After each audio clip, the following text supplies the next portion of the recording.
এদের হাতেই আল্লাহ তোমায় মিটাবে। এটা বুঝে এসেছে। দ্বিতীয় মুসলিম শরীফের হাদিস, আল্লাহ নবী বলছেন, কিছুদিন হলো এই হাদিস গুনাবার জালিমরাই লোককে শোনাচ্ছিল, দেখো আমাদের ঘরে কি বলছে। আমি যে বেশ ভালোই প্রচার করছে, আর প্রচার করা বন্ধ করে দিয়েছে।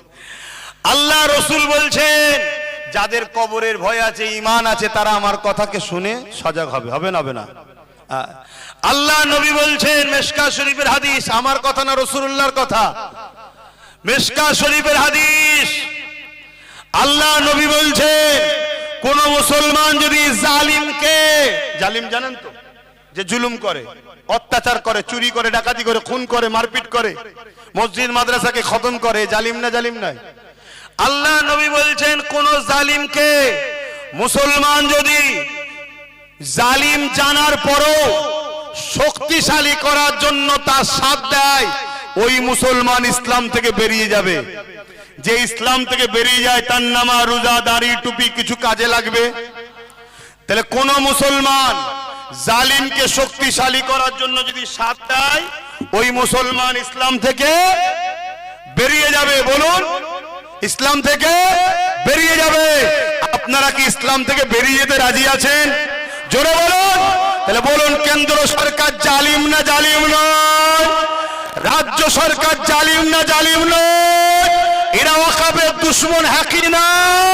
তাহলে এদেরকে ভোট দিয়া মানে শক্তিশালী করানো না হারানো? শক্তিশালী করা। শক্তিশালী করার জন্য এদেরকে ভোট দেবেন? এবার দেবেন? আজকে বলুন, আপনি ওই ঘরের মধ্যে দেবেন কি দেবেন না? আমি কি দেখছি? হ্যাঁ, আমি দেখতে পাবো? আল্লাহ দেখছে না? দেখেনি? তাহলে এদেরকে কেউ যদি সুইচ টেপে ভোট দেয়, রাসূলুল্লাহর হাদিস, জালিমকে শক্তিশালী করার জন্য যে সাথ দেবে, সে ইসলাম থেকে মাথায় থাকবে। যদি শখ থাকে জাহান্নামে যাবা, তাহলে আব্বাস সিদ্দিকীর কথা বাদ দিয়ে দাও। আর যদি মনে হয় যে না বাবা, দুনিয়াদারি করতে গিয়ে একটু বুঝে চলা দরকার, তাহলে সুইচটা টিপার সময় মনে রেখো, আল্লাহ দেখছে। কে দেখছে? ওয়াকাফের দুশমনকে ভোট দেবেন না, এটা বলার অধিকার আমার আছে না নাই? মসজিদ মাদ্রাসা কোরআনের দুশমনকে ভোট দেবেন না, এটা বলার অধিকার আমার আছে না নাই? আসেন দোয়া করব, সকলে তওবা পড়ি। বিসমিল্লাহির রহমানির রহিম। আল্লাহ তাআলা, আমি জানা অজানা, ইচ্ছা ও ইচ্ছা সকল গুনাহ হইতে তওবা করিতেছি। আস্তাগফিরুল্লাহ রাব্বি মিন কুল্লি যামবি ওয়া আতুবু ইলাইহি। আশহাদু আল্লা ইলাহা ইল্লাল্লাহু ওয়াহদাহু লা শারীকা লাহু ওয়া আশহাদু আন্না মুহাম্মাদান আবদুহু ওয়া রাসূলুহু। লা ইলাহা ইল্লাল্লাহ মুহাম্মাদুর রাসূলুল্লাহ সাল্লাল্লাহু আলাইহি ওয়াসাল্লাম। বিগত দিনে যা বলেছিলাম, আল্লাহ পাকের হুকুম ঘটছে না ঘটেনে? ঘটছে না ঘটেনে?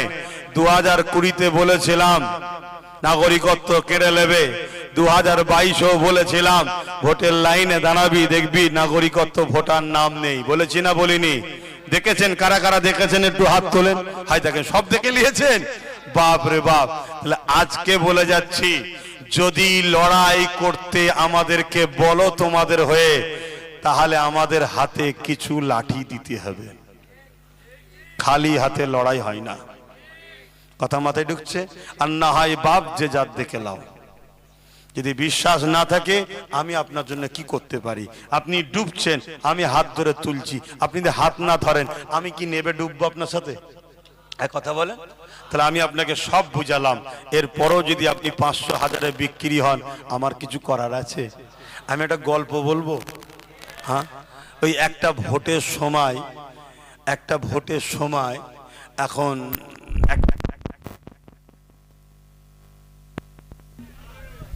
একটা মাইক জুটিয়েছি। আমি যা চিল্লাচ্ছি, অন্য মাইক হলে আজকে মনে সব বাস্ট হয়ে যেত। কথা বুঝছে? এত জোরে কথা বলতে হচ্ছে। একটা ভোটের সময় একটা নেতা ভোটে দাঁড়িয়েছে, আর এসে একটা মুরব্বীকে বলছে, ও চাচা 1000 টাকা দিচ্ছি, ভোটটা আমায় দিও। সব জায়গায় বলেছি, আবার একবার শোনাচ্ছি, কেন আমার মা বোনও শোনার দরকার তো। আমি কি করবো? না, আসতে হবে না। হ্যাঁ, বসো, আমি দোয়া করে দিচ্ছি, আল্লাহ কবুল করে নি। কথা ঠিক না বে ঠিক? হ্যাঁ, এসে যদি শ্রোতার মতো বসতে পারে বসুক, আমার অসুবিধা নেই। শুনছেন না শোনেন না? আমাদের মিন্টু ভাই এসেছে, আসতেই পারে, এসে যদি শ্রোতার মতো বসতে পারে বসুক না, আমার অসুবিধা নেই। কথা মাথায় ঢুকছে না? ঢোকে না? হ্যাঁ। কি গো, কথা কি কষ্ট লাগলো নাকি আপনার? না না না, খারাপ লাগার কথা নয় তো, সে তো আমাদের সিলসিলারই মুরিদ। আমি তো জিজ্ঞেস করেছিলাম যখন গেছলো, আমার কাছে গেছলো, তো কথা হয়েছে যে আমার বাপ দাদু সব আপনাদেরই। শুনে খুশি হলাম, যাক আল্লাহ কারে ভালো ছিল, ভুলের দিকে আল্লাহ কারে পরিবর্তন হয়েছে, বলুন আলহামদুলিল্লাহ। হ্যাঁ, তিনি এসেছে, তার পীরের আওলাদ শুনে এসেছে, ভালো কথা তো। কই তিনি? এসে বসুক না, না এটা চেয়ার দাও, বসতে দাও না, অসুবিধা কি আছে? এই আমার কথা শুনবে না? বলবো না, ছেড়ে দেবো? আমার টাইম শেষ। এখন নতুন করে রিচার্জ যদি করি, আমি নিজে থেকেই করে দিচ্ছি। আবার এইটাকে নিয়ে জালিমরা টোল করবে। আরে ওদেরকে একটু মাঝে মাঝে খোরাক দিতে হয় না, সোশ্যাল মিডিয়ায় কিছুই পাবে না ওরা, সব তো আমাদের।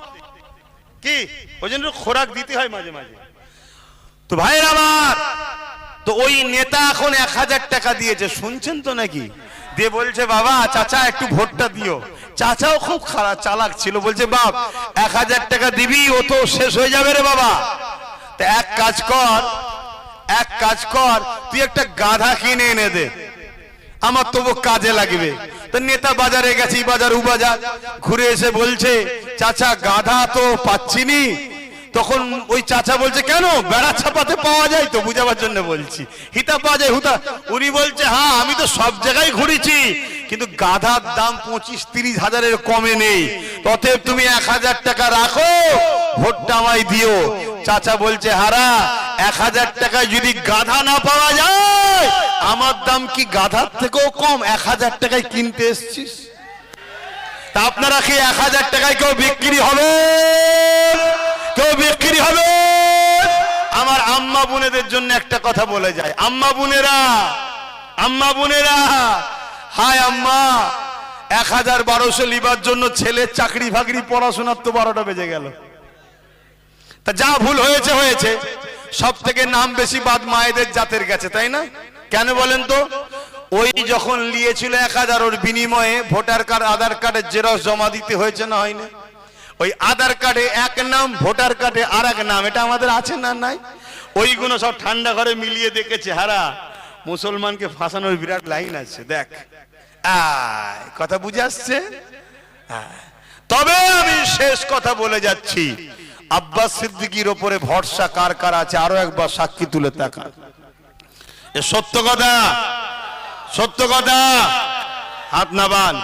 আমি বলে যাচ্ছি, আপনাদের যাদের নাম ডিলিট হয়েছে, ভয়ে জীবন নষ্ট করে ফেলবেন না। এখনো আপনাদের ছেলে, আপনাদের ভাই বেঁচে আছে, মরে যায়নি। ও যত যাই হোক, মুদি হোক আর জেলার সাহেব হোক, আপনাদের পাশে ছিলাম, আছি, আগামীতে থাকবো, পীরের আওলাদ হিসাবে, নেতা হিসাবে নয়। শুনছেন? কিন্তু ওসিলা হিসাবে যদি আমার ভাই ও তার সাথীরা, এই যেমন এখানে আমার মিন্টু ভাই, আচ্ছা যে এক সাইডে আছে, আল্লাহ যদি তাকে জিতায়, সেইটা আমার ভাইয়ের সাথ দেয়, ওদিকে মুসা, ওদিকে কুতুব, ওদিকে পিয়ারুল উকিল সাহেব, হারোয়া, সব জিতে যায়, তাহলে আমার ভাই শক্তি বাড়বে না কমবে? তা তাদের দ্বারা সুপ্রিম কোর্ট লড়াবো, আপনাদের জন্য সুপ্রিম কোর্ট পর্যন্ত যেতে হয়, আমার মেহনত করা গলা ফাটানো পয়সা দিয়ে আপনাদের হয়ে লড়বো। আপনারা মন করে খারাপ করে যেন ক্ষতি করে ফেলবেন না জীবনের। কিন্তু আপনাদের কাছে আমার দুঃখ, এটা বিশ্বাস করলেন না ছেলেটাকে, বিশ্বাস করলেন তাকে, হ্যাঁ, যে কিনা